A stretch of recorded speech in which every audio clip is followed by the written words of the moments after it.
დილამშვიდობისა. ეს საქართველოს პირველი არხია, თქვენ უყურებთ გადაცემას პირადი ექიმი მარი მალაზონია სურდოთ არგმანით. როდესაც ვიწყებთ ნებისმიერ სამუშაო კვირას, აუცილებლად ვითვალისწინებთ, რომ ჩვენ ვსაუბრობთ ადამიანზე, ადამიანის ცხოვრების წესის ფაქტორებზე, რაც თავარია ვსაუბრობთ ადამიანზე მიუხედავად მისი სქესისა, ასაკისა და რაც თავარია თუ ვლაპარაკობთ პრობლემებზე, აუცილებლად იმასაც ვითვალისწინებთ, რომ ნებისმიერი პრობლემის თავიდან აცილება გაცილებით უფრო მარტივია, ვიდრე უკვე არსებული პრობლემის მოგვარება. სწორედ ამ მიზანს ემსახურება ხოლმე ჩვენი საუბარი ამა თუ იმ სისტემასთან დაკავშირებით და დღევანდელი საუბარი გამონაკლისი არ იქნება. თუმცა, ვიდრე უშუალოდ საკითხზე და თემაზე გესაუბრებით, მინდა დავიწყო სიახლით, რომელიც ძალიან მნიშვნელოვან მოვლენად იქცა ქართულ სამედიცინო ცხოვრებაში და ჩვენი ჟურნალისტი კრისტის შანავა შემოგვიერთდება. დილამშვიდობისა, კრისტი. მშვიდობის. შენ მოხვედი სიახლით. დიახ. და რა სიახლეა? ეს არის საერთაშორისო დონის კონფერენცია, რომელიც 24 და 25 მაისს ჩატარდა თბილისში. კონფერენციას უმასპინძლა საქართველოს ენდოკრინოლოგიის და მეტაბოლიზმის ასოციაციამ და ის ჩატარდა ევროპის ენდოკრინული საზოგადოების მხარდაჭერით. თემა იყო გერიატრიული ენდოკრინოლოგია. სამედიცინო დარგი, რომლის შესახებაც როგორც ექსპერტები აღნიშნავენ, საკმაოდ მწირი ინფორმაცია არსებობს, რადგან ისინი ამბობენ, რომ თანამედროვე კვლევებისას კლინიკურ კვლევებში არ ხდება ხანდაზმული პაციენტების ჩართვა და ეს იძლევა იმ შედეგს, რომ არასრული ინფორმაცია არსებობს, თუ როგორ მიმდინარეობს შემდეგ ენდოკრინული დაავადებების მართვა, რა ხარვეზები არსებობს და ასე შემდეგ. სწორედ აი ამ დანაკლისის შესავსებად იყვნენ მოწვეულები, სპეციალისტები უცხოეთიდან, სულ რამდენიმე მომხსენებელი იყო და ჩვენ და საამაყოდ უნდა აღნიშნო, რომ ერთ-ერთი მომხსენებელი იყავი შენ, მარი, და საზოგადოებას გააცანი ის კვლევა, რომელიც ჩატარდა პირველად საქართველოში. ეს არის ნუტრიციული სტატუსის შეფასება ასაკოვან ადამიანებში და რა თქმა უნდა, თუ რაზე იყო ეს კვლევა და რატომ არის უნიკალური, ამის შესახებ შენ უკეთეთყვი მაყურებელს. მადლობა, კრისტი, სიმართლე გითხრა, ჩვენ არასოდეს საუბრობთ ხოლმე უშუალოდ ჩვენს ნაშრომზე, ასეა მიღებული ამ გადაცემაში, თუმცა ეს საკითხი ეხება მთლიანად საქართველოს და ჩვენ უნდა ვთქვათ, უკანასკნელი კვლევების მიხედვით, რომელიც ძალიან საგულისხმოა თავის შედეგებით, ჩანს, რომ ხანდაზმულებისთვის პირველი რიგის ამოცანა არ არის კვება. რომ ხშირ შემთხვევაში ისინი ერიდებიან კიდეც საკუთარ კვებაზე საუბარს. უფრო მეტიც ისინი ხშირად ნიღბავენ რეალურ სურათს, მათ აქვთ ნაკლები კომუნიკაცია. ხშირად მათ უწევთ მარტო ჭამა. ან როდესაც ისინი ირჩევენ ამა თუ იმ კვების მოდელს, ხშირად დამოკიდებულები არიან ოჯახის წევრების არჩევანზე, რადგან მათ არ აქვთ არც ეკონომიკური და არც სოციალური დამოუკიდებლობა. ბევრი სხვა საკითხიც არის აქ გასათვალისწინებელი, მე არ ვილაპარაკებ იმ სამედიცინო ინფორმაციაზე, რომელიც აჩვენა ჩვენმა კვლევამ, თუმცა გასათვალისწინებელი მაინც არის ის, რომ ჩვენი ცოდნა და ჩვენი ზრუნვა ხანდაზმულების მიმართ არის უმნიშვნელოვანესი, რადგან სტატისტიკურად ხანდაზმულთა რიცხვი საზოგადოებაში იმატებს და 2050 წლისთვის ყოველი მეოთხე, სულ ცოტა, ან ყოველი მესამე ადამიანი იქნება საქართველოში ხანდაზმული. და სხვათა შორის დიახ, აი ზუსტად ამ ფრაზიდან გავაგრძელებ, ჩვენ მოგვეცა საშუალება, რომ უცხოელი კოლეგები ჩაგვეწერა, ორი მათგანი გახლდათ ესპანეთიდან, ერთი ამერიკიდან და მათაც სწორედ ეს აღნიშნეს, რომ საზოგადოებაში, განსაკუთრებით დასავლურ საზოგადოებაში მუდმივად მიმდინარეობს ეს დაბერების პროცესი და ამიტომ სპეციალისტებმა რაც შეიძლება მაქსიმალურად უნდა მიაქციონ ყურადღება ამ საკითხს. მათ ასევე ისაუბრეს იმ გამოწვევებზე, რომლებიც დღეს დგას გერიატრიულ ენდოკრინოლოგიაში და ჩვენ პრინციპში გვაქვს საშუალება, რომ მოვისმინოთ მათი ინტერვიუები. დიდი მადლობა შენ ინფორმაციისთვის.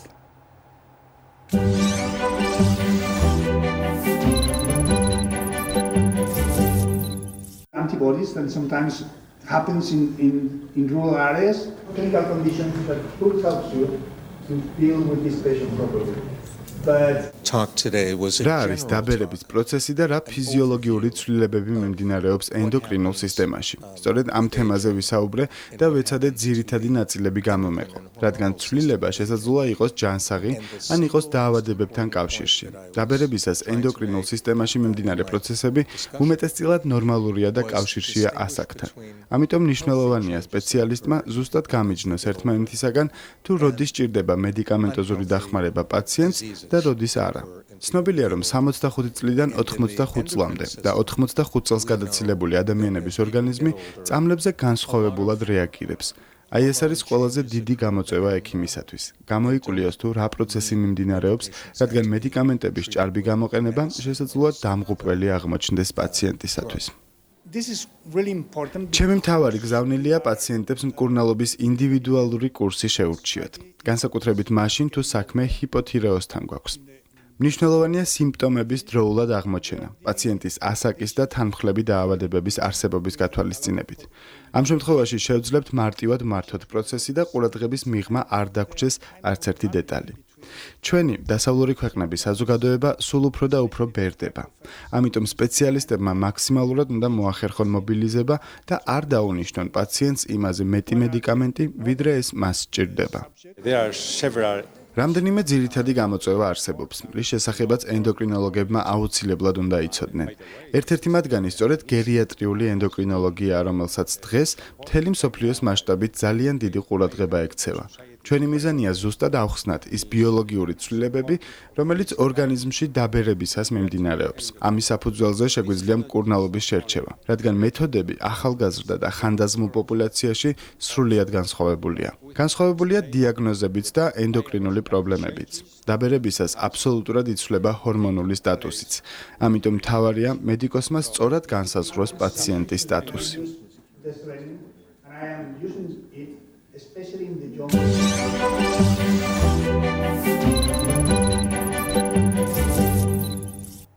ჩვენ ვაგრძელებთ საუბარს და ვაგრძელებთ რაოდენ უცნაურიც არ უნდა იყოს ადამიანისათვის ძალიან მნიშვნელოვან ორგანოზე, მაგრამ ამავე დროს ასაკის და სხვადასხვა პრობლემების ჭრილში, როგორც ქირურგიული, ასევე თერაპიული დახმარების შესაძლებლობით და ჩვენი გადაცემის სტუმრები არიან მეან-გინეკოლოგი, ექიმი რეპროდუქტოლოგი ქალბატონი ქეთევან კაკაშვილი და მეან-გინეკოლოგი, რეპროდუქტოლოგი და ქირურგიული დეპარტამენტის ხელმძღვანელი ბატონი ზურაბ ვაშაკიძე. დილამშვიდობისა კოლეგებო.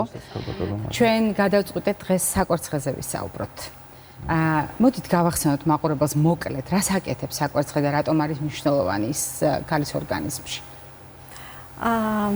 მოგახსენებთ, საკვერცხე არის კომპლექსური რეპროდუქციული წყვილი ორგანო, რომელიც საშვილოსნოს ორივე მხარეს მდებარეობს და აქვს სამი ძირითადი ფუნქცია. პირველი ეს არის ის, რომ საკვერცხე წარმოადგენს პრაქტიკულად დეპოს კვერცხუჯრედების, ანუ ქალის გენეტიკური მასალის. საკვერცხე ჩასახვიდანვე შეიცავს პრიმორდიალურ ფოლიკულებს, რომელშიც მოთავსებულია კვერცხუჯრედები. მეორე ფუნქცია ეს არის ფოლიკულის მომწიფება და პარალელურად კვერცხუჯრედის მომწიფება და განვითარება განაყოფიერებისთვის და მესამე სასქესო ჰორმონების, როგორიც არის ესტრადიოლი, პროგესტერონი, ტესტოსტერონი, მათი სეკრეცია, რომლებიც განაპირობებენ ქალის მენსტრუალურ ციკლს, მის რეგულარობას, ასევე ამზადებენ საშვილოსნოს ორსულობის მიღებისთვის და ასევე ორსულობის შენარჩუნებისთვის და პროგრესირებისთვის. გარდა ამისა, სასქესო ჰორმონების მიმართ გრძნობიარეა პრაქტიკულად ორგანიზმის ყველა ორგანო, როგორიც არის სარძევე ჯირკვლები, თავის ტვინი, გული, სისხლძარღვები, საშერდე სისტემის ორგანოები, ძვლები, სახსრები, კანი, თმა. ასე რომ შეგვიძლია გითხრათ, რომ საკვერცხე გარდა რეპროდუქციული ფუნქციისა ფლობს ძალიან მნიშვნელოვან როლს ორგანიზმის ფორმირებაში და მის ნორმალურ ფუნქციონირებაში. როდესაც ჩვენ ლაპარაკობთ პრობლემებზე დაკავშირებულ პრობლემებზე, საკვერცხესთან დაკავშირებულ პრობლემებზე, ჩვენ აქ შეგვიძლია ვისაუბროთ ასაკობრივ ჭრილშიც და შეგვიძლია ვისაუბროთ ჩვენი პოპულაციისათვის ყველაზე ხშირი რომელი პრობლემებია და აქედან რომელი მოითხოვს ქირურგიულ ჩარევას და რომელი შეიძლება ქირურგიული ჩარევის გარეშეც ადვილად იყოს ნამკურნალები. ჩვენი მთავარი მიდგომა საკვერცხესთან დაკავშირებით, რატომ არის ასეთი ფრთხილი ხოლმე ყოველთვის? ნამდვილად საკვერცხე თავის რეალურ ფუნქციონირებას რეპროდუქციული ხედვით იწყებს უკვე მას შემდეგ, რაც ჩამოყალიბდება პირველი მენსტრუალური ციკლი, როდესაც უკვე მასში ხდება კვერცხუჯრედის მომწიფება, ოვულაციის გზით ხდება მისი გამოთავისუფლება და უკვე ქალბატონს შეუძლია მზად არის განაყოფიერებისთვის. სწორედ ამ პერიოდიდანვე არის საყურადღებო, რომ მისი ჰორმონალური დისბალანსი, როდესაც არ ხდება სათანადო რაოდენობით სათანადო დროს განსაზღვრული ჰორმონების გამოყოფა, რის შედეგადაც უკვე ირღვევა მენსტრუალური ციკლი. მენსტრუალური ციკლის დარღვევასთან ერთად სახეზეა ხოლმე როგორც ექიმი აღნიშნა ის ჰორმონები, რომელსაც საკვერცხი გამოიმუშავებს, ცნობიარე არის კანი, თმიანი საფარველი, ურთიერთთა სისტემა და ყველა ამ რგოლზე ახდენს მათი გამოყოფის დეფიციტი, ან სიჭარბეს, თავისებურ გავლენას და რაც თავისებურად გამოიხატება თქვა აკნეს სახით, ან რაც გამონაყარი არის ხოლმე ჭარბთმიანობა და ასე შემდეგ.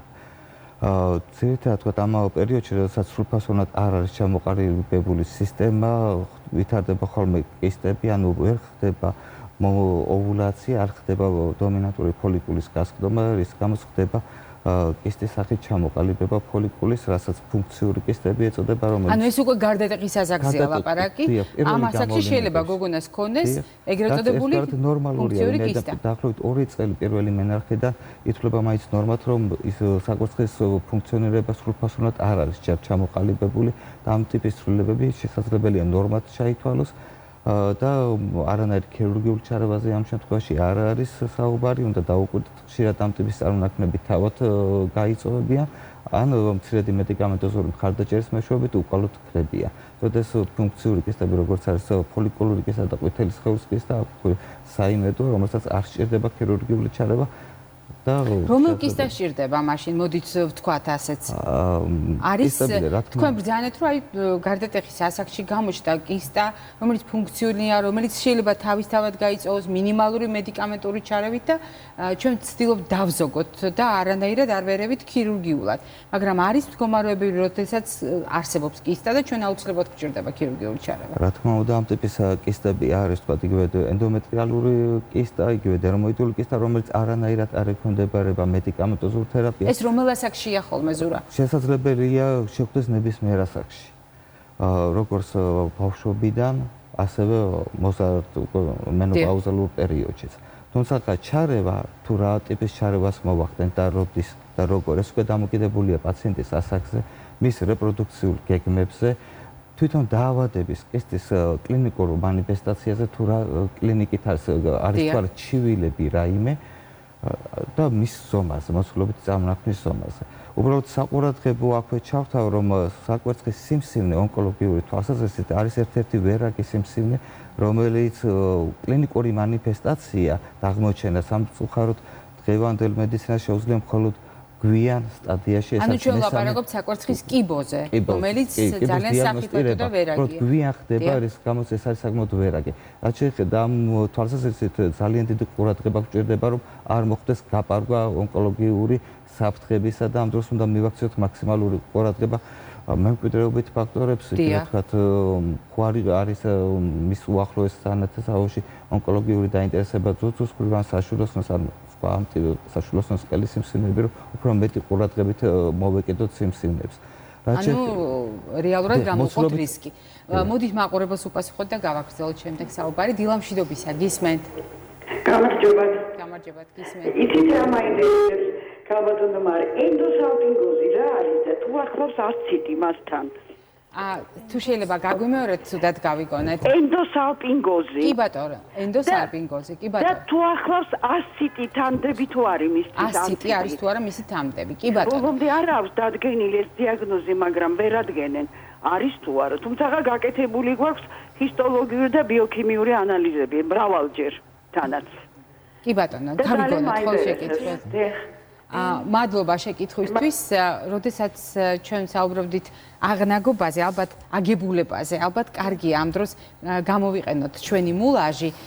მე მოგაწვდით, ხო, დაგეხმარებით, აი ამ შემთხვევაში რას ნიშნავს ანუ სალპინგიტი, როდის ვამბობთ სალპინგოზი, რა წარმონაქმნზეა ლაპარაკი და რატომ შეიძლება ასციტი, ანუ მუცლის ღრუში სითხის გაჩენა იყოს დაკავშირებული ამა თუ იმ პათოლოგიასთან, რომელიც გინეკოლოგიური სისტემისაა. მოგახსენებთ, ანუ სალპინგიტი ეს არის მაყურებელი ხედავს ოპერატორებს ხოვებ, ბატონებო დაგვეხმარეთ. მილების ანთებითი პროცესი. რაც შეეხება ენდოსალპინგიოს, ის გავს ენდომეტრიოს. აი მილები მიზეზები გვაჩვენეთ, რომელი, ანუ სად არის ახლა ანთება, რაზეც ვლაპარაკობთ? კი ბატონო. ანთება გამოხატულია, აი აქ გვაქვს გამოხატული ჰიდროსალპინქსი, დახურული ფალოპის მილები, თავისი გაფართოებული თვითონ მილები და დახურული მისი სანათური, ნუ შიგნით ანთებადი კერით. რაზედაც ხალბატონმა გითხრა?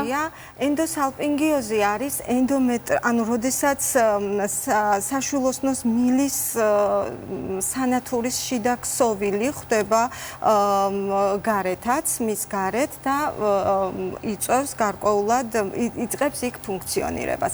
ასციტი მასთან არ არის დაკავშირებული, ასციტი უფრო ხშირად საკვერცხის პათოლოგიასთან არის დაკავშირებული, ან უბრალოდ შეიძლება თანმხვედრია. არა, მიუთან, არამედ საკვერცხესთან დაკავშირებული. ასციტი, დიახ. როდესაც არის, ნუ შეიძლება ანთებადი გენეზის სითხე იყოს მუცლისღრუში, როდესაც გვაქვს მცირე მენჯისღრუს ანთებითი დაავადება, მაგრამ არა ასციტი. მოდით მე დაგისვათ ასეთ კითხვას, თქვენ ანთება ახსენეთ და რა კი მულაჟიც გაქვთ, შეგვიძლიათ ვისაუბროთ მაგალითად ანთება საკვერცხის შემთხვევაში და სიმსივნური პათოლოგიები.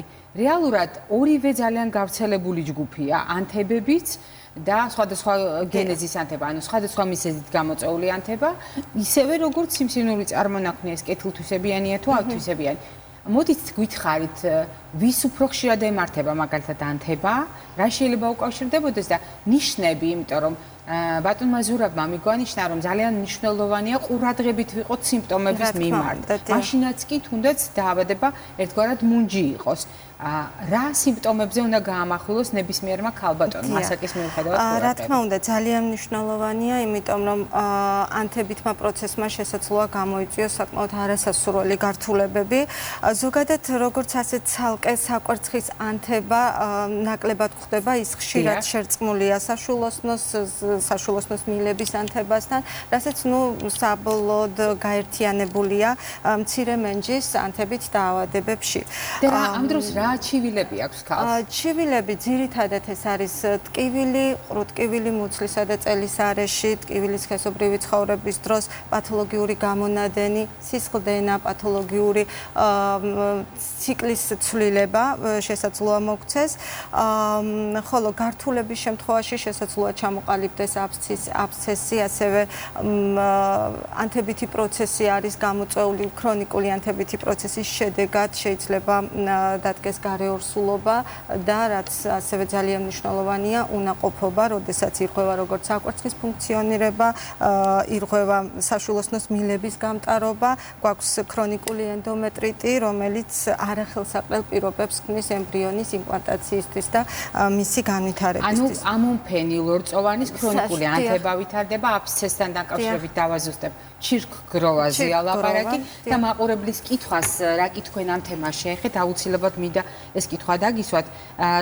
ერთი მხრივ მენსტრუალური ციკლის დარღვევა და მეორე მხრივ მტკივნეული სქესობრივი აქტი შეიძლება იყოს თუ არა დაკავშირებული და განპირობებული იყოს ეს ანთებით. დიახ, რა თქმა უნდა, ეს შესაძლოა დაკავშირებული იყოს ანთებით, თუმცა ამ სიმპტომებს არა მხოლოდ ანთება გვაძლევს, ასევე სხვა დაავადებებით, საკვერცხის სხვა ფუნქციის მოშლით შესაძლოა იყოს განპირობებული, ამიტომ აუცილებელია დიაგნოსტიკა, რომ შემდეგ არ დავდგეთ რაიმე არასასურველი ფაქტის წინაშე. მე თავისუფლებას მივცემ და ცოტა ხნით ახლა კვების ზონაში გადავალ, რომ თქვენ ამოისმენთ და გავაგზავნებ საუბარს სწორედ დღევანდელი ჩვენი თემის ჭრილში. უფრო მეცაც გეტყვით, რომ ნუტრიციოლოგიის და დიეტეტიკის აკადემიამ, მხედველობაში მაქვს ამერიკული აკადემია, ეს არის ძალიან ავტორიტეტული საექსპერტო ორგანიზაცია, შეიმუშავა სპეციალური რეკომენდაციები იმ ქალბატონებისათვის, ვინც აი ბატონმა ზურაბმა როგორც წანა, განეკუთვნებიან მაღალი რისკის ჯგუფს ონკოლოგიური დაავადებების და იქ სადაც ოჯახური გენეტიკა არსებობს ქალების შემთხვევაში დამძიმებული, მაგალითად სარძევი ჯირკვლის, საშვილოსნოს და ასე შემდეგ მით უფრო საკვერცხის სიმსივნური დაზიანების შემთხვევაში. და ზოგადი რეკომენდაციები შეიმუშავეს აგრეთვე, როგორ შევინარჩუნოთ, რაც შეიძლება დიდხანს საკვერცხის ჯანმრთელობა. და რამდენიმე კომპონენტი გამოყვეს. პირველ რიგში თქვეს, რომ ეს არის ზოგადად დაბალანსებული კვება, ძალიან მნიშვნელოვანი, მაგრამ განსაკუთრებული როლი მიანიჭეს რამდენიმე ელემენტს. ეს არის A ვიტამინი, C ვიტამინი, E ვიტამინი, ეს არის ცნობილი ანტიდამჟანგავები, ანუ ანტიოქსიდანტები, რომელთაც ყველა სიმსივნური პრობლემის პროფილაქტიკისთვის ეფექტურად ვიყენებთ და მათი ეფექტურობა დადასტურდა საკვერცხის შემთხვევაში. მე მხოლოდ გაგახსენებთ, რომ C ვიტამინით მდიდარია ყველა ცოცხალი, ხილი, ბოსტნეული. ამ სეზონზე ახალი პროდუქტებიდან მე პარასკევსაც გესაუბრეთ, მაგალითად ახალი შემოსული ხახვი, ნიორი, ახალი ვაშლი, ნებისმიერი ხილი და ძირხვენა, რომელიც მიწიდან ამოგვაქვს. ასევე ძალიან მდიდარია C ვიტამინით, მაგრამ ისიც გაითვალისწინოთ, რომ C ვიტამინი არ არის მდგრადი. ანუ თუ დიდხანს ტოვებთ პირდაპირ მზის სხივების ზემოქმედების ქვეშ, თუ თერმულად ხანგრძლივად ვამუშავებთ პროდუქტს, თუ არა მომინანქრებულია ჭურჭალი და თავახტილი, მაგალითად წვნიანს ვურებთ და თან ისე ვამზადებთ, მაშინ აღარ გვჩება C ვიტამინი. მე ზამთარში გეუბნებოდით, მაგალითად ლიმონს, როდესაც ვაგდებთ მდუღარე ჩაიში, იმაში, რა თქმა უნდა, საგემოვნო თვისებები რჩება, მაგრამ C ვიტამინს პრაქტიკულად აღარ ვტოვებთ.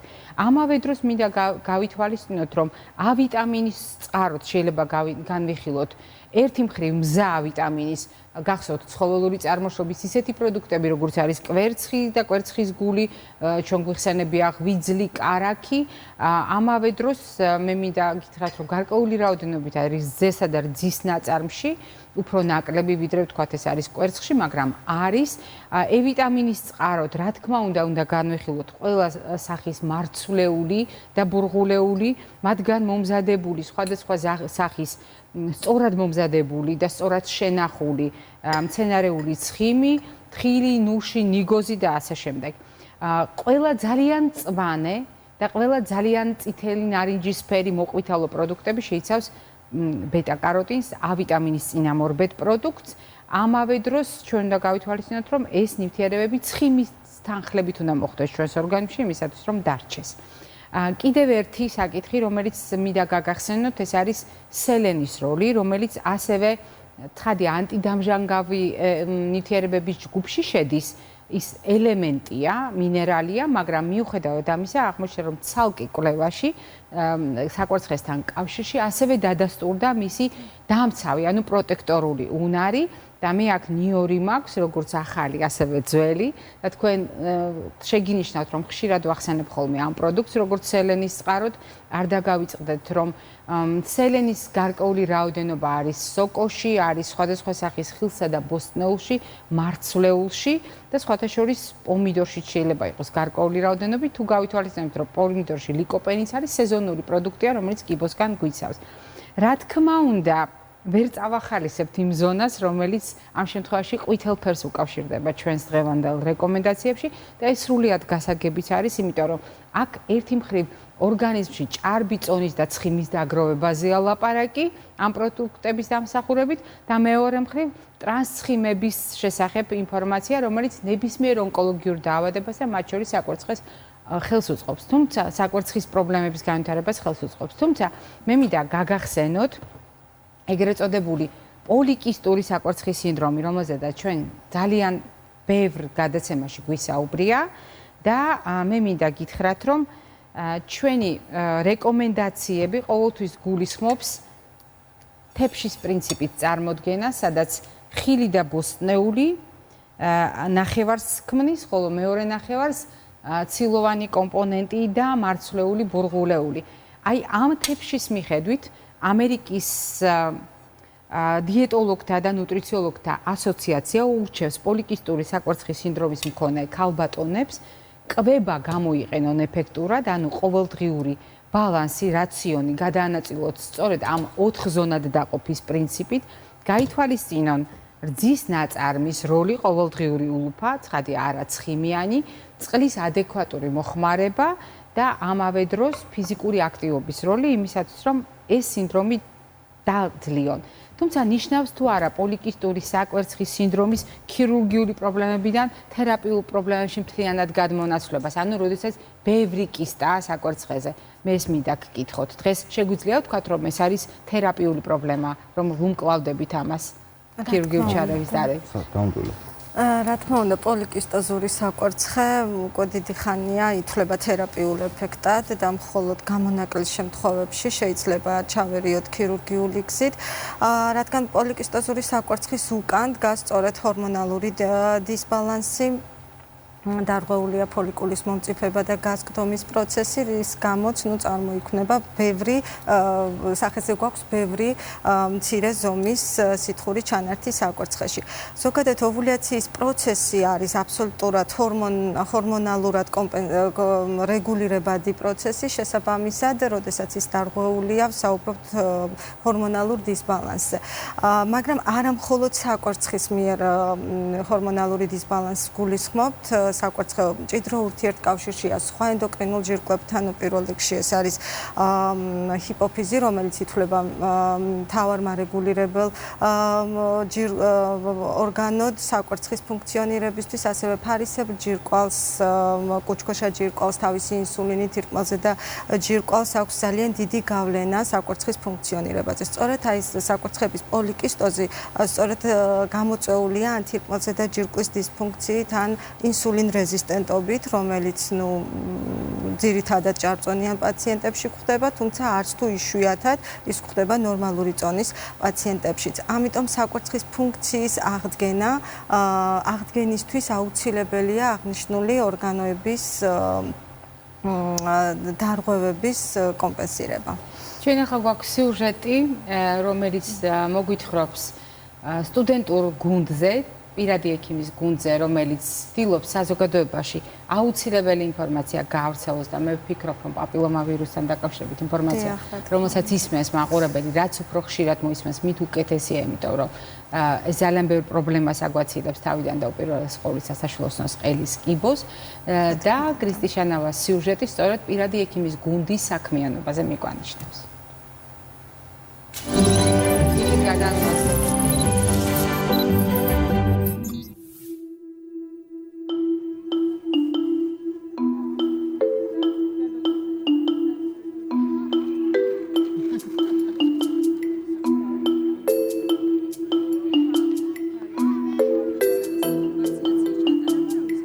შემთხვევაში პაციენტები ვერ ხვდებიან სამედიცინო ინფორმაციის საჭიროებას, მანამ სანამ ეს ინფორმაცია უშუალოდ არ დასჭირდებათ და ხშირ შემთხვევაში შეიძლება უკვე დაგვიანებულიც იყოს ამ ეტაპზე ინფორმაციის მიწოდება. ამჟამად საქართველოში საშუალოსნოს ყელის კიბო სიკვდილიანობის სიხშირით არის მესამე ადგილზე, ძუძუსა და ფარისებრის კიბოს შემდეგ და ასევე საშუალო წელიწადში საქართველოში 200-მდე ქალბატონი იღუპება ამ სიმსივნის გამო. აუცილებელია ჩვენი მოსახლეობის ინფორმირებულობის ამაღლება, როგორც გინეკოლოგიური სიმსივნეების, ასევე სხვა დაავადებების შესახებ. მე ვარ თამუნა, პირადი ექიმის გუნდის წევრი. მე ვარ ანა და ვარ პირადი ექიმის გუნდის წევრი. მე ვარ მარიამი, პირადი ექიმის გუნდის წევრი. ჩვენ ვართ ერთ-ერთი სამედიცინო უნივერსიტეტის გინეკოლოგიის ინტერესის ჯგუფის და იმუნიზაციის და ვაქცინოლოგიის ასოციაციის წარმომადგენლები, მომავალი ექიმები და მიგვაჩნია, რომ ჩვენი სულ მცირე მოქალაქეობრივი ვალია საზოგადოებამდე მივიტანოთ ჯანდაცვის სფეროში არსებული აქტუალური ინფორმაციები. ჩვენი კამპანიის ფარგლებში თუ სიცოცხლეც გწყურია, ჩვენი მთავარი მიზანი იყო აგვემაღლებინა ცნობიერება საშუალოსნოს ყელის კიბოს შესახებ. გარდა იმისა, რომ მიგვეწოდებინა ქალბატონებისთვის ხმა თუ როგორი სიმპტომები აქვს აი ამ სიმსივნეს, ასევე ჩვენ გვინდოდა მიგვეწოდებინა ინფორმაცია მისი პრევენციის გზების შესახებაც. ერთ-ერთი პრევენციის გზას წარმოადგენს რუტინული სკრინინგი, რომელიც გულისხმობს, რომ სქესობრივად აქტიურმა ქალბატონებმა ყოველ 3 წელიწადში ერთხელ უნდა ჩაიტარონ რუტინულად პაპ ტესტი. გარდა სკრინინგისა და პაპ ტესტისა, საშუალოსნოს ყელის კიბოს პრევენციის მეორე ყველაზე ეფექტური გზა არის ვაქცინაცია. ვაქცინაციისთვის საუკეთესო ასაკი არის 11-12 წელი, თუმცა ინექციის გაკეთება შესაძლებელია 9-დან 26 წლამდე. დღესდღეობით საქართველოში მოქმედებს პროგრამა, რომლის მიხედვითაც ვაქცინაცია 9 წლის გოგონებისთვის არის უფასო. 9-დან 14 წლამდე მოზარდებისთვის საჭიროა ვაქცინაციის 2 დოზა, ხოლო 15 წელს გადაცილებული მოზარდებისთვის საჭიროა ვაქცინაციის 3 დოზა. ვაქცინირებულმა ქალებმა მიუხედავად ვაქცინისა, მაინც უნდა ჩაიტარონ რუტინულად პაპ ტესტი, რადგანაც ვაქცინა არ იცავს პაპილომავირუსის ყველა იმ შტამისგან, რომელსაც შეუძლია საშუალოსნოს ყელის კიბოს გამოწვევა. უკანასკნელი რეკომენდაციებით ვაქცინაცია რეკომენდირებულია როგორც გოგონებისთვის, ასევე ბიჭებისთვის. აქციის ფარგლებში ვარიგებთ წყლის ბოთლებს, რომელზეც დატანილია ჩვენი აზრით მნიშვნელოვანი მესიჯები, ასევე ვარიგებთ პაციენტთა კავშირის და ევროპის გინეკოლოგიური კიბოს საადვოკაციო ჯგუფის მიერ მომზადებულ საინფორმაციო ბუკლეტებს. ყველასთვის ცნობილია, რომ წყალი არის სასიცოცხლოდ მნიშვნელოვანი ელემენტი, ამიტომ მიგვაჩნია, რომ ეს ინფორმაციაც ისეთივე საჭიროა საზოგადოებისთვის და განსაკუთრებით ქალბატონებისთვის, როგორც წყალი, რომელსაც სიცოცხლისთვის მნიშვნელოვან კომპონენტად აღვიქვამთ. მე ავირჩიე ჯანსაღი ცხოვრების წესი და ვზრუნავ საკუთარ სიცოცხლეზე. იზრუნეთ თქვენც. მე ავირჩიე ჯანსაღი ცხოვრების წესი. ჩაერთე სკრინინგში თუ სიცოცხლეც გწყურია. მე ავირჩიე ჯანსაღი ცხოვრების წესი.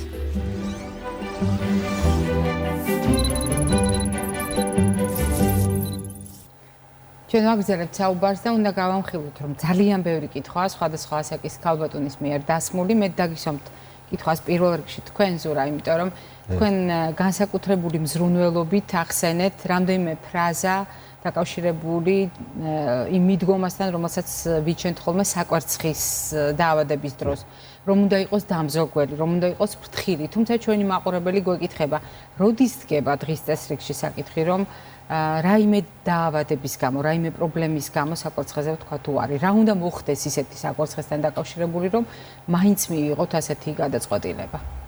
თუ კლინიკურად იწყებს დაავადება მანიფესტაციას, ანუ თუ წინ მოდის ტკივილის სინდრომი, თუ იცვლება ცხოვრების წესი, ირღვევა მენსტრუალური ციკლი, ვახდენთ დინამიკაში დაკვირვებას და წარმონაქმნი მოცულობაში კვლავ მატულობს მიუხედავად მედიკამენტოზური თერაპიის, ასეთ შემთხვევაში ჩვენ იძულებული ხდებით რაღაც განსაზღვრულ დაახლოებით 5-6 სანტიმეტრამდე, როდესაც გაიზრდება მოცულობითი წარმონაქმნი, იძულებული ხდებით, რომ მოვახდინოთ ქირურგიული კორექცია, თუმცა ქირურგიული კორექცია გულისხმობს არა კისტექტომიას, ანუ საკვერცხის რეზექციას, ნაწილის მოკვეთას, ან სულ ამოკვეთას, არამედ უნდა მოხდეს მხოლოდ კისტის ამოკვეთა, დაზიანებული უბნის, ისე რომ ჯანსაღი ქსოვილი იქნეს მაქსიმალურად შენარჩუნებული და შენარჩუნებული იქნეს მაქსიმალურად ის ოვარიალური რეზერვი, რომელიც იმ საკვერცხეს გააჩნია, რომ მან შემდგომში გააგრძელოს ჩვეული ფუნქციონირება და შეძლოს ქალბატონმა სურვილი სამეფ რეპროდუქცია, ანუ შვილოსნობის ფუნქციის განხორციელება, ან თუ თქვა უკვე ვართ მოგვიან რეპროდუქციულ ასაკში, თქვა შეინარჩუნოს საკვერცხმა თავისი ჰორმონალური ფუნქცია, რათა თავიდან აცილებული იქნეს ესე მძიმე გართულებები, რაც უკვე ასაკში ხდება საკვერცხების ფუნქციის განლევის შემდეგ, როგორც არის ოსტეოპოროზი, როგორც არის გულისშემნელი დაავადებები და ასე შემდეგ. ანუ ოპერაციით ხელოვნურად არ გამოვიწიოთ ასეთი ცვლილებები. ანუ არ უნდა თუ არ არის ონკოლოგია, მაქსიმალურად უნდა შევეცადოთ, რომ შენარჩუნებული იქნეს საკვერცხის ჯანმრთელი ქსოვილი, რომ მან სრულფასოვნად შეძლებს და გვარად გააგრძელოს თავისი ფუნქციონირება. თქვენთან არის კიდევ ბევრი კითხვა, მანამდე ქეთის უნდა ვკითხო.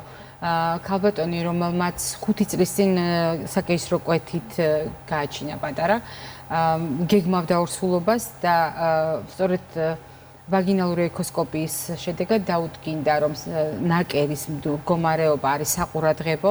სპეციალისტებმა არ ურჩიეს შვილოსნობა და ქალბატონი გვეკითხება, მაშინაც კი, როდესაც ის უარს იტყვის შვილოსნობაზე, არ დაგეგმავს ორსულობას, შეიძლება თუ არა ასეთმა მდგომარეობამ, ეგრეთ წოდებულმა გათხელებულმა ქსოვილმა ნაკერის მიდამოში შეუქმნას მის ჯანმრთელობას საფრთხე.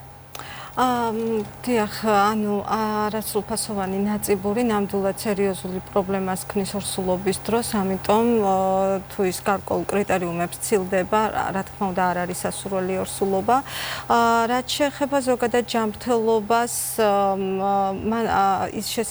მან შესაძლოა გამოიწვიოს ეგრეთ წოდებული საკეისროს, ანუ რეალურად საკეისროს შემდგომი ნიშა, რომელმაც შესაძლოა გამოიწვიოს ესეთი მცირე სისხლიანი გამონადენი მენსტრუაციის დასრულების შემდეგ, რასაც ჭირდება დიაგნოსტიკაც და გარკვეულად ყურადღების მიქცევაც. რეალურად რაც უქმნის უკვე დისკომფორტს და გრძელდება ხანდახან შეიძლება ციკლის დასრულებიდან 10-14 დღის განმავლობაშიც კი გაგრძელდეს, ან შეიძლება მთელი მენსტრუალური ციკლის განმავლობაშიც კი უგრძელდებოდეს სისხლიანი გამონადენი და ეს დროს ჩარევა შესაძლებელია აღნიშნული ნიშის ამოკვეთა, გაკეთდეს პლასტიკა და ასე შემთხვევაში ამ ტიპის ჩივილები ალებდა.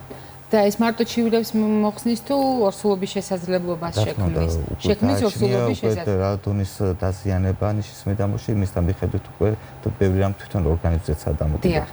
32 წლის ახალგაზრდა ქალბატონი გვეკითხება, ის არ არის ქორწინებაში და გასათხოვარია, როგორც გვწერენ, შესაბამისად კვლევის დროს, პროფილაქტიკური კვლევის დროს აღმოჩნდა საკვერცხეში, ორივე საკვერცხეში 4-5 ფოლიკული.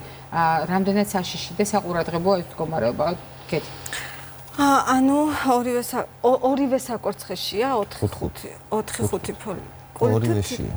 თითოეულ საკვერცხეში. თითოეულ, ანუ ორივე საკვერცხეში 8-9 ფოლიკული გვაქვს. ნუ ეს ნორმის საკვერცხებში ეს რაოდენობა ფოლიკულების ნორმის ქვედა ზღვართან არის მიახლოებული, ამიტომ ამ პაციენტს ურჩევდი, რომ დროულად აღასრულოს რეპროდუქციული ფუნქცია, რადგან საკვერცხეში ფოლიკულების რაოდენობა ისედაც ფიზიოლოგიურადაც განლევადია, მით უმეტეს უკვე არსებულ კონკრეტულ სიტუაციაში შემცირებულია ფოლიკულური რეზერვი, ჩანს ნამდვილად ტენდენცია და ამიტომ რეკომენდირებულია, რომ დროულად აღასრულოს რეპროდუქციული ფუნქცია. ზურაბ, თქვენთან ასეთი შეკითხვა. შემოგრეხის შემთხვევაში, საკვერცხის შემოგრეხა რას ნიშნავს და საკვერცხის შემოგრეხის შემთხვევაში აუცილებელია თუ არა ოპერაციული ჩარევა? საკვერცხის შემოგრეხა. აი რა უნდა მოხდეს?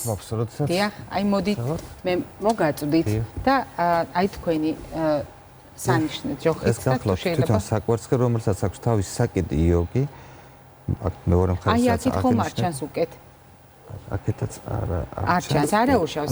აგვიხსენით და ჩვენ ვივხვდებით, რომლის ხდება საკუთარი ცენტრის გარშემო ხდება საკვერცხის შემოტრიალება და ხდება მისი სისხლის მიმოქცევის დარღვევა. გააჩნიათ შემოგრეხის რამდენი გრადუსით იქნება საკვერცხის შემოგრეხილი, არის სრული და არის ნაწილობრივი შემოგრეხვა.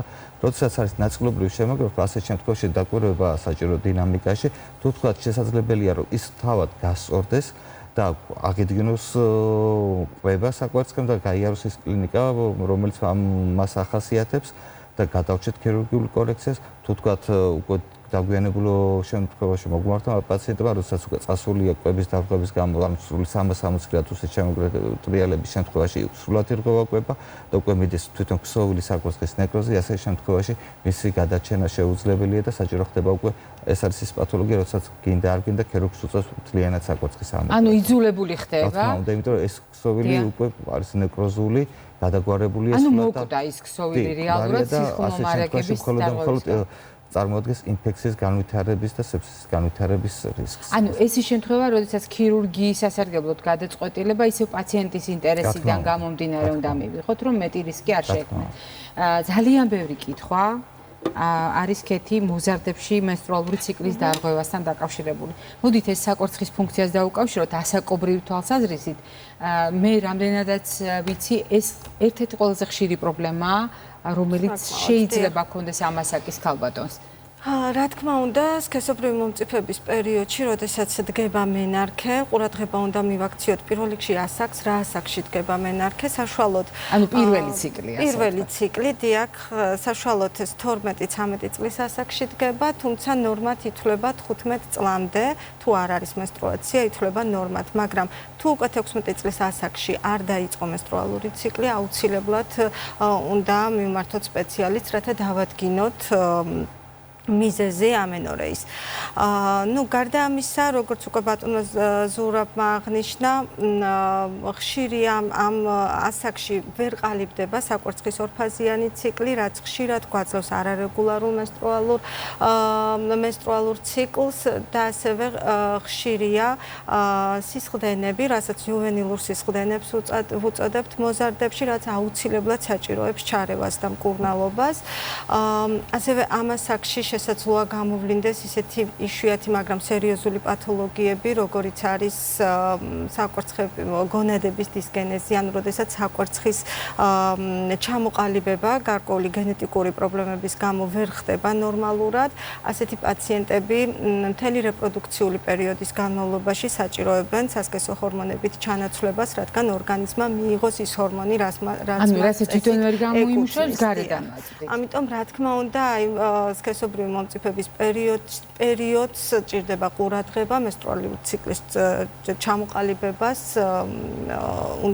მშობელმა უნდა მიადევნოს თვალი. და ძალიან კარგი ჩვევაა, როდესაც მე მიყვარს ხოლმე ამას ხშირად ამბობთ ხოლმე თქვენ რეპროდუქტოლოგები და მინდა გავახსენოთ თქვენ ეს ჩვევად გაქვთ, მაგრამ ჩვენს მაყურებელსაც მინდა რომ ჩვევად გქონდეს, როდესაც ჩვენ ოჯახში ყავს მოზარდი გოგონა, ეგრეთ წოდებული კალენდარი, რომელიც უნდა ჰქონდეს, ხომ ასია, და რომელიც რეგულარულად უნდა აკონტროლოს, პირველ ეტაპზე დედიკო მიეხმაროს. რა თქმა უნდა, აუცილებელია, დიახ, რომ აღნიშნოს ყველა ციკლის დასაწყისი და დასრულების. დიახ, და თუ რაიმე განსხვავებული შენიშნა, აუცილებლად უნდა ჩაინიშნოს გოგონამ, ან მით უფრო დედამ თუ შენიშნა მოზარდს ცვლილებები, მათ შორის სხვადასხვა ძალიან მნიშვნელოვანია, აი კანი გაუცხიმიანდა, გამონაყარი რომელიც არ ქონდა და გაუჩნდა, უჩვეულო ადგილას გამოჩნდა თმიანობა, ანუ ყველა ეს მომენტი აუცილებლად უნდა ჩაინიშნოს მშობელმა. ზურაბ, თქვენთან არის ასეთი შეკითხვა, საკვერცხეზე ოპერაციის შემდეგ პერიოდში თუნდაც წლების მანძილზე დარჩენილი ტკივილი და დისკომფორტი, რა შეიძლება უკავშირდებოდეს და არის თუ არა ეს საყურადღებო მდგომარეობა? ალბათ უპირველეს ყოვლისა საინტერესოა თუ რა იყო მიზეზი, რის გამოც მოხდა ქირურგიული ჩარევა. თუ თქვათ ეს იყო ენდომეტრიოზი, რომელიც არის საკმაოდ ვერაგი დაავადება, ქირურგი ასეთ შემთხვევაში რეალურად სპობს შედეგს და არა მიზეზს, თუ რატომაც ეს დაავადება ვითარდება. ანუ რჩება მიზეზი. რა თქმა უნდა, მიზეზი რჩება და საკმაოდ ხშირია მიუხედავად ქირურგიული ჩარევისა, რეციდივი, ანუ კვლავ განვითარება დაავადების და დაავადების პროგრესირებისა, რომელსაც ხშირად სწორედ ერთ-ერთი მნიშვნელოვანი გამოვლენა ეს არის ტკივილის სინდრომი, რომელიც საკმაოდ შემაწუხებელია და მნიშვნელოვნად უსვლის ქალბატონს ცხოვრების წესს. აქ ენდომეტრიოზზე როცა ვაყარებ. დიახ, როცა ენდომეტრიოზზე ვსაუბრობთ, ამიტომ საჭიროა კვლევა, რომ ნახოთ, ეს არის ანთება, ეს არის ენდომეტრიოზი თუ რა არის გამაპირობებელი. მხოლოდ ის რომ საკვერცხეზე იყო ჩარევა, ეს არ არის ტკივილის მიზეზი. ძალიან დიდი მადლობა კოლეგებო ჩვენთან სტუმრობისთვის. ჩვენ ისეთ დიდ თემას შევეჭიდეთ, რასაკვირველი არ ქონდა ილუზია, რომ ყველა საკითხს დღეს მოვახერხებდით, მოვასწრებდით და ყველაფერზე ვისაუბრებდით, თუმცა გვაქვს შესაძლებლობა ამ თემას კიდევ დაუბრუნდეთ. მაყურებელს შევახსენებთ, დღევანდელი ჩვენი გადაცემის სტუმრები ბრძანდებოდნენ მეან-გინეკოლოგები, რეპროდუქტოლოგები, ქალბატონი ქეთევან კაკაშვილი და ქირურგიული დეპარტამენტის ხელმძღვანელი ბატონი ზურაბ ვაშაკიძე. ჩვენ ერთმანეთს ხვალ შევხვდებით და ისევე როგორც მთელი მსოფლიო, ჩვენ ძალიან მნიშვნელოვან საკითხზე ვისაუბრებთ, რომელიც სტატისტიკის მიხედვით ბავშვთა სტრესში მესამე ადგილს იკავებს. დიახ, მშობლის გარდაცვალება, დედმამიშვილის დაკარგვა და ღამის ენურეზი. აღმოჩნდა, რომ ეს ყველაზე მაღალი ხარისხის სტრესორებია პატარა ბავშვებში, ამიტომ მშობლებმა ეს გაითვალისწინეთ, ოჯახმა გაითვალისწინეთ და ერთად გავარკვიოთ პროფესიონალებთან ერთად სად არის გამოსავალი. ნახვამდის დღეგრძელობას გისურვებთ.